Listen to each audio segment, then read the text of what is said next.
안녕하세요, 성도님 여러분. 그동안 잘 지내셨습니까? 이제 달라스도 날씨가 무더워지고 점점점 여름으로 다가와지는 것 같습니다. 우리가 계속 출애굽기 말씀을 같이 보고 있는데요.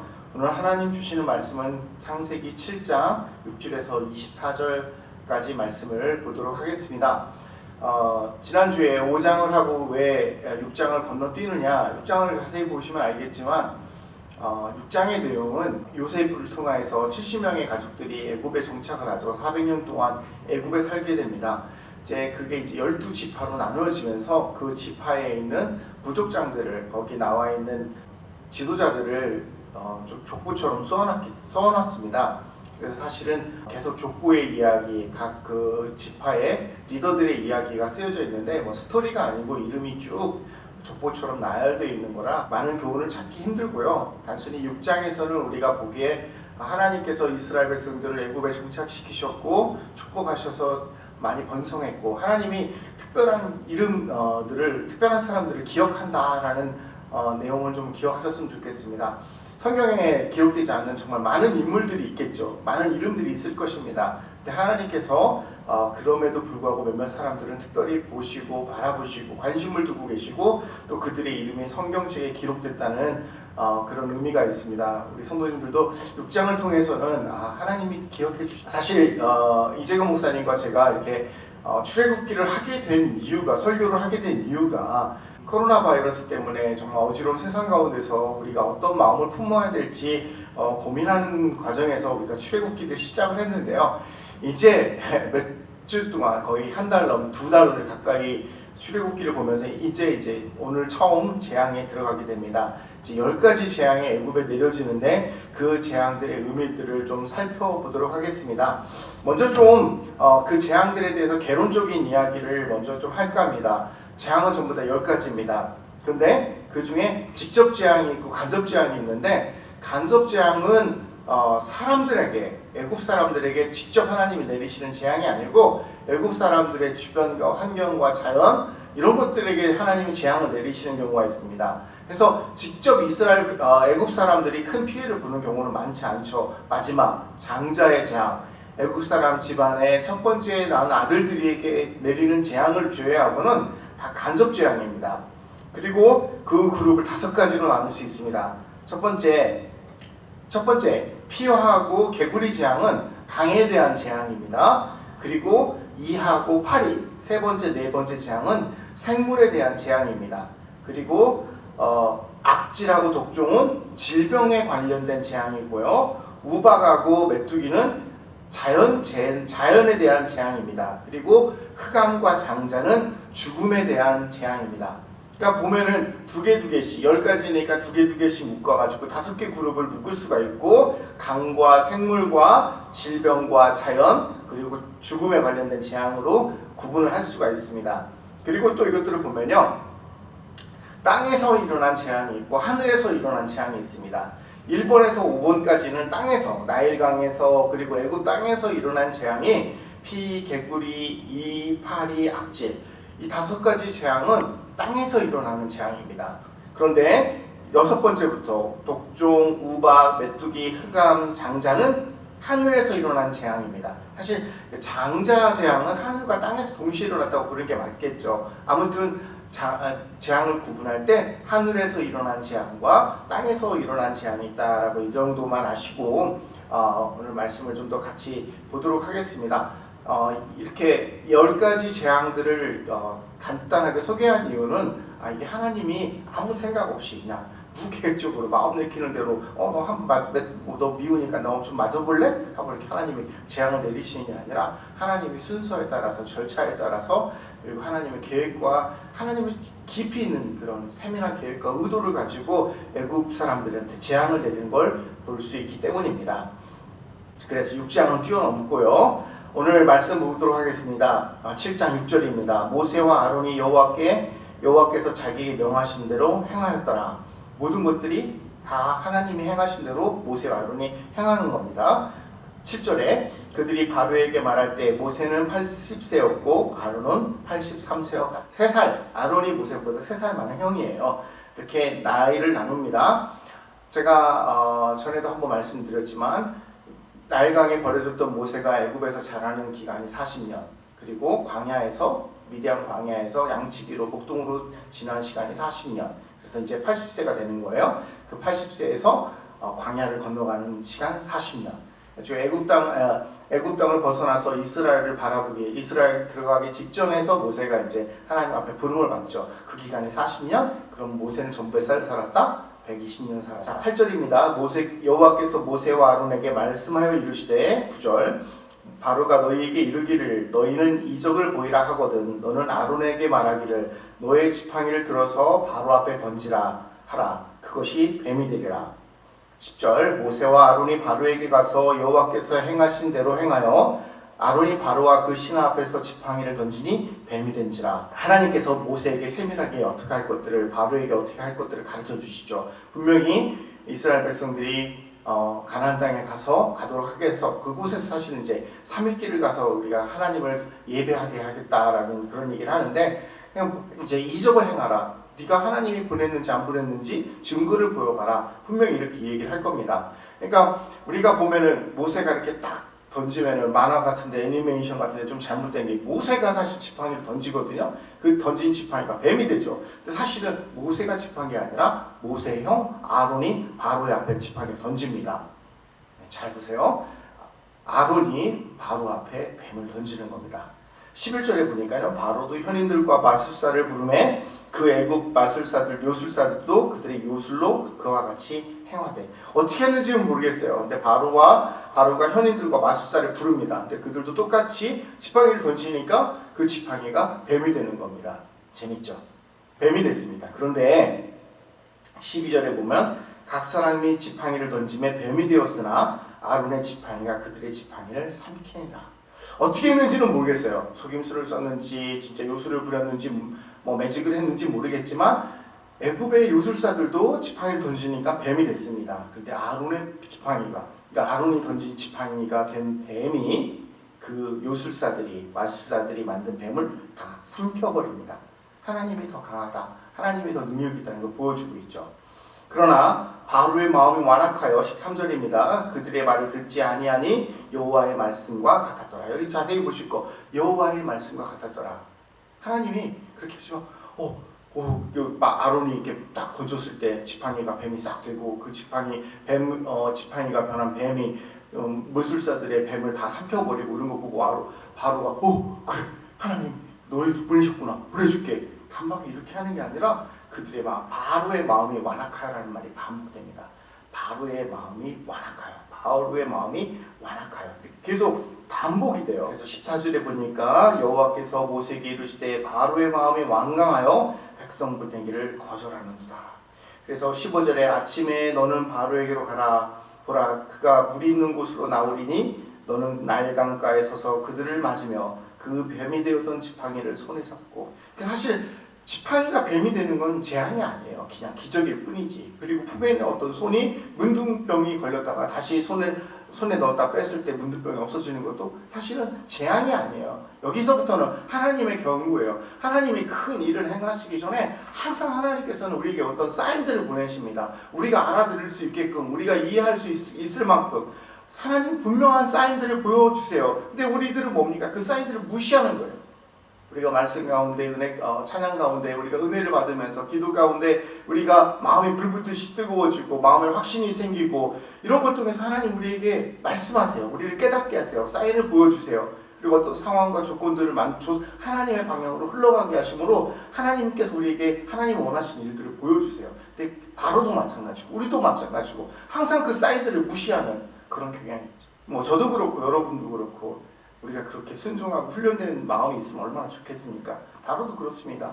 안 들어요. 그러니까 16절에 보니까 그들에게 이르기를 히브리 사람의 하나님 여호와께서 나를 왕에게 보내시어 이르시되 백성을 보라. 그러면 그들이 광야에서 나를 섬길 것이니라 하였으나 이제까지 내가 듣지 아니하노다. 17절에 보니까 여호와가 이같이 이르되 내가 이로 말미암아 나를 여호와인 줄 알리라. 볼지어다 내가 내 손에 지팡이로 나일강을 치면 그것이 피로 변하고, 18절에 나일강에 고기가 죽고 그 물에서는 악취가 내리니 애굽 사람들이 그 강물을 마시기 싫어하리라. 하나님이 얘기하시는 거예요. 아직 하나님이 나일강의 물을 피로 바꾼 것이 아니라 그렇게 하겠다라고 얘기하고 계시는 거예요. 계속 경고의 메시지를 주십니다. 하나님 경고하세요.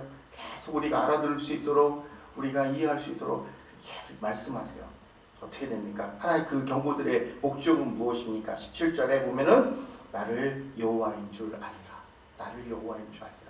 하나님이 원하시는 건 그거예요. 이스라엘 백성들을 통하여서 애굽에 내리는 재앙을 통해서 하나님이 우리에게 가르치고 우리에게 교훈하게 원하시는 것은 나를 여호와인 줄 알리라. 나를 여호와인 줄 알리라. 내가 하나님인 것을, 하나님이 이 땅에 살아계시고 하나님이 우리를 구원하기 원하시고 하나님이 우리에게 이 땅 가운데 복주기 원하시는 분임을 알게 하는 거.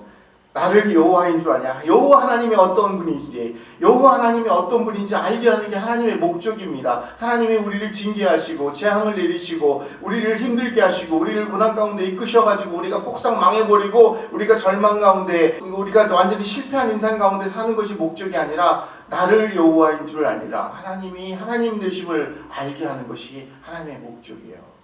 어떻게 해요? 그러면 빨리 재앙을 벗어나는 방법, 고난을 벗어나는 방법은 뭡니까? 빨리 하나님을 아는 거예요. 빨리 하나님을 만나는 거예요. 다시 한번 말씀합니다. 하나님은 뭔가 행하시기 전에 우리에게 계속 경고의 메시지를, 사인을 주십니다. 사전에 미리 우리에게 말씀하세요. 그리고 하나님이 우리를 이런 재난과 고난과 어려움을 주실 때는 그 이유는 하나님의 나를 여호와인 줄 알리라. 하나님됨을 알리고 싶으신 거예요. 자, 계속 보겠습니다. 19절에 여호와께서 또 모세에게 이르시되 아론에게 명하기를 내 지팡이를 잡고 내 팔을 애굽의 물들과 강의 운하와 못과 모든 호수 위에 내밀라 하라. 그것들이 피가 되리니 애굽 온 땅과 나무, 그릇, 돌그릇 안에서 모두 피가 있으리라. 이렇게 합니다. 그리고 20절에 이제 그것들이 실제적으로 행하죠. 모세와 아론이 여호와께서 명하신 대로 행하여 바로와 그 신하의 목전에서 지팡이를 들어 나일강을 치니, 그리고 21절에 나일강의 물고기가 죽고 그 물에서 악취가 나니 애굽 사람들이 나일강의 물을 마시지 못하고 애굽의 온 땅에는 피가 있으나 22절에 애굽 요술사들도 자기의 요술로 그와 같이 행함으로 바로의 마음이 완악하여 그들의 마음을 듣지 아니하니 여호와의 말씀과 같았더라. 다시 한번 반복되죠. 여호와의 말씀과 같았더라. 이렇게 반복이 됩니다. 뭔 얘기입니까? 칩니다. 하나님께서 나일강의 물을 치하고 바로와 그 신하들 앞에서 모세와 아론이 지팡이를 들어 나일강을 칩니다. 그러니까 거기에 있는 물들이 피로 변하고 물에서 냄새가 나고 물고기가 다 죽고 애굽 사람들이 그 물을 마시지 못하게 되죠. 근데 22절에 보니까요, 또 애굽 요술사들도 자기의 요술로 그와 같이 행함으로 합니다. 똑같이 물을 피로 바꾸는 일을 요술사가 또 해요. 그러니까 바보에 이것들 보니까 별거 아니네. 아무나 다 할 수 있는 거 아니야? 다 이게 무슨 하나님이 보내신 사인이야? 여러분, 하나님 우리에게 경고를 보내고 재앙을 보내실 때요, 단박에 우리가 죽을 만큼 어려운 걸 보내시는 건 아니에요.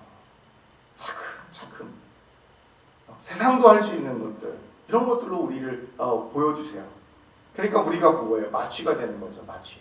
그냥 원래 있었던 일인가 보네. 그것들을 하나님의 사인으로, 하나님의 우리에게 향하신 경고로 받아들이는 것이 아니라 그냥 마땅히 세상에 있을 수 있는 일이구나라고 그냥 생각하고 그것들을 무시하게 되는 거예요. 이게 무슨 한방에 우리가 막 확실하게 말도 안 되는 기적이 일어나고 말도 안 되는 일들이 일어나면 우리가 그걸 알겠죠. 근데 하나님이 하실 때 한 번도 말도 안 되는 것부터 시작하신 그 경우가 없어요. 우리가 있을 법한 말, 그러니까 세상에 있을 법한 일들이 우리 주변에서 일어납니다. 그래서 이게 하나님이 우리에게 주시는 사인인지 아닌지 구별하기가 힘든 거예요. 하나님 다 처음부터 그냥 말도 안 되게 그냥 난리가, 강물이 막 갈라지고 막 거기서 뭐가 막 튀어나오고 그래 버리면은 단박에 애국 사람들이 무릎 꿇고 하나님 이렇게 나갈 수 있겠죠. 근데 그게 아니에요. 애굽에 있는 요술사들도 지팡이를 가지고 뱀을 만들고 물을 가지고 피를 만들고 그냥 다 하다 보니까 모세와 아론만 할 수 있는 그런 게 아니라 다른 사람들도 하는 일을 하다 보니까 그냥 애굽의 왕이 생각하기에는 이거 아무나 할 수 있는 일, 그냥 있을 수 있는 일, 이렇게 생각을 하는 거예요. 하나님이 우리에게 메시지를 주실 때, 하나님이 우리에게 말씀을 주실 때도 그래요. 그냥 어디서나 들을 수 있는 일, 있을 수 있는 일들을 자꾸 우리에게 보여주시니까 우리가 이게 세상에 찌들어가지고 그냥 면역이 돼버리는 거예요. 그래서 하나님 무슨 말씀을 하더라도 바로 그걸 하나님의 말씀으로 받지 않고 우리의 마음이 강팍해지는 겁니다. 나일강은 어떠한 강입니까? 이집트 사람들에게 정말 생명의 젖줄입니다. 나일강은 교통수단이 되어주기도 하고 물고기를 잡을 수 있는 터전이 되기도 하고 농사를 지을 때 비옥한 흙을 상류에서부터 옮겨오는 기능을 합니다. 이게 1950년대까지 나일강 댐이 만들어지기 전까지는 애굽 땅에 비료를 주지 않아도 농산물이 정말 잘 자랐어요. 정말 수확량도 좋고 땅이 너무 기름지다 보니까 비료를 줄 필요가 없을 정도였습니다. 이렇게 이집트 사람들에게 너무나도 중요한 생명의 젖줄과 같은 이 나일강을 이집트 사람들은 히피라는 신으로 섬기고 있었습니다. 풍요의 신이었어요. 여자 모습을 하고 있는 여신이었는데 이 히피를 섬김으로 이스라엘 사람, 애굽 사람들은 자기들이 풍요와 부를 얻을 수 있다고 생각을 했습니다. 근데 하나님이 어떻게 하십니까? 이 나일강을 완전히 뒤집어 버리시는 거죠. 물고기가 다 죽어나고 악취가 나가지고 도저히 사용할 수 없는 물을 만들어 버립니다. 사실 애굽 사람들은 이 나일강에 정적으로 의지하고 있는 경향이 있어요. 농업도 의지하고 있었고요, 교통수단으로도 의지하고 있었고요, 거기에 물고기를 잡아들이고 하여간 거기서 많은 것들을 얻어낼 수 있죠. 뭐 갈대도 얻어낼 수가 있고 많은 것들을 얻어낼 수 있는 정말 귀중한 곳인데 그 나일강이 피로 변해가지고 물마저도 사람들이 마실 물마저도 나일강가를 파가지고 땅을 파가지고 물을 찾아야 될 정도로 쓸 수 없는 악취가 나는 물로 바꿔버리는 거예요. 얼마 동안? 우리 마지막 절 25절에 보면은 7일, 세븐데이스라고 돼 있어요. 7일 동안 그런 일이 생깁니다. 그러니까 그 7일 동안 나일강에서 생수를 공급받고 나일강을 계속 물을 파다가 농작물 할 때 물을 줘야 되는데 이게 피가 되어버리니까 도저히 쓸 수 없는 도저히 시궁창 물 정도도 생각을 하면 되겠죠. 도저히 쓸 수 없는 물이 되어버리니까 농작물은 말라 죽을 것이고 마른 물도 없을 것이고 거기서 물고기도 안 잡힐 것이고 굉장히 불편했겠죠. 하나님이 이 히피라는 신을 징벌하시는 거예요. 이스라엘 애굽 사람들이 섬기고 있는 이 히피라는 신을 하나님께서 징벌하십니다. 이들에겐 생명의 젖줄이었어요. 이 첫 번째 재앙이 애굽의 젖이며 신으로 숭배하는 나일을 하나님이 나일보다 더 위대하다는 걸 보여주시는 겁니다. 이 첫 번째 재앙은 애굽 사람들이 신으로 믿고 있는 모든 것들이 헛되며 오직 여호와 하나님만이 유일한 신이고 전능한 창조주이심을 보여주는 겁니다. 이 모든 물이 피로 바뀌게 함으로써 생명의 근원인 물이 죽음의 상징인 피로 바뀌었음을 애굽 사람들이 보게 하려는 겁니다. 생명과 죽음을 다스리시는 여호와 하나님이신 것을 보여주려고 하고 있었습니다. 그 뱀도 마찬가지입니다. 뱀도 악뱀이라는 신의 모습으로 낙한 신인데 죽음을 다스리는 신이에요. 죽음을 상징합니다. 그래서 지팡이로 만든 뱀, 그리고 물로 변한 나일강의 물, 이 모든 것들을 우리 7장에 나오는 이 모든 기적들이 무엇을 의미하냐? 이 모든 것들은 하나님의 손 안에 있다. 하나님의 권능 안에 있다는 걸 얘기하고 있습니다. 애굽 사람들에게 있어서 생명의 정말 귀중한 자원이었던 생명의 근간, 생활의 근간이었던 나일강을 하나님께서 다스리고 계시다 이거예요. 여러분, 여러분들의 생활의 근간은 무엇입니까? 여러분들이 가지고 있는 생활의 근간은 무엇입니까? 여러분의 직장입니까? 여러분의 가정입니까? 여러분의 삶의 뿌리는 어디에 있습니까? 애굽 사람들의 삶의 뿌리는 나일강이 있었습니다. 나일강이 저들의 삶의 뿌리였어요. 삶의 근간이었어요. 삶의 터전이었어요. 먹고 사는 수단이었어요. 그들이 의지하고 그걸 통해서 나일강을 섬김을 통해서 그들이 부를 얻을 수 있고 평안을 얻을 수 있다고 생각했습니다. 여러분은 무엇을 근거로, 여러분 무엇을 가지고 여러분이 생활의 터전을 삼고 있고 여러분이 안정감을 느끼고 계십니까? 오늘 첫 번째 재앙을 통해서 하나님이 우리에게 말씀하기 원하시는 것은 너희의 나일강, 너희들의 직장, 너희들의 가정이 너희들의 생명이 되어줄 수가 없고 너희들의 삶의 근간이 되어줄 수 없고 너희들의 안정감의 뿌리가 될 수 없다는 것을 하나님이 말씀하고 계신 겁니다. 오직 하나님만이, 오직 모든 것을 다루시고 모든 것을 통치하시는 하나님만이 우리의 삶의 근간이 되어주고 우리의 생명이 되어주는 것을 믿으시기 바랍니다. 하나님 어떤 분이신지, 하나님 얼마나 위대하신 분인지, 하나님 얼마나 능력이 있으신 분인지 말씀하고 계십니다.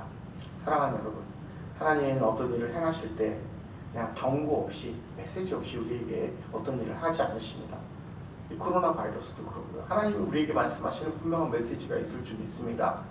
우리의 삶의 근원이, 우리 삶의 근간이 다른 곳에 있지 않고 하나님에 있다는 것을 우리에게 말씀하시고 나를 여호와인 줄 알리라, 나를 여호와인 줄 알리라.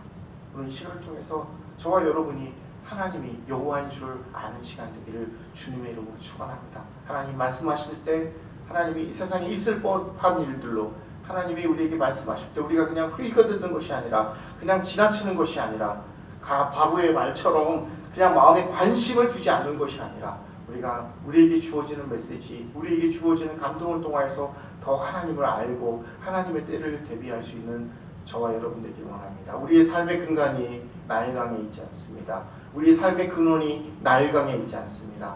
우리 삶의 근간과 근원은 오직 하나님께 있습니다. 여러분 다음 한 주간에도 이 말씀 붙들고 승리할 수 있는 저와 여러분 되기를 주님의 이름으로 축원합니다. 기도하겠습니다. 하나님, 그렇습니다. 우리 삶의 근원이, 우리 삶의 근간이 나일강에 있지 아니하고 세상에 있지 아니하고 오직 하나님 앞에 있음을 주님 고백합니다.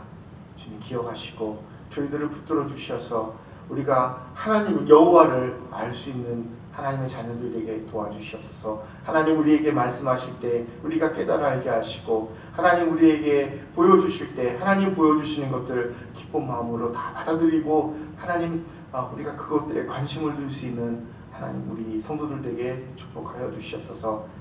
코로나 바이러스를 통하여서 이 땅 가운데 우리 교회들 가운데 말씀하실 때 하나님 깨달아 알게 하시고 우리가 더 하나님 앞에 가까이 나아가 하나님을 잘 섬길 수 있는 우리 성도들 될 수 있도록 주님 축복하여 주시옵소서. 나머지 한 주간의 삶도 주님 앞에 주님께서 붙들어 주실 것을 믿사오며 거룩하신 예수님의 이름으로 간절히 기도드렸습니다. 아멘.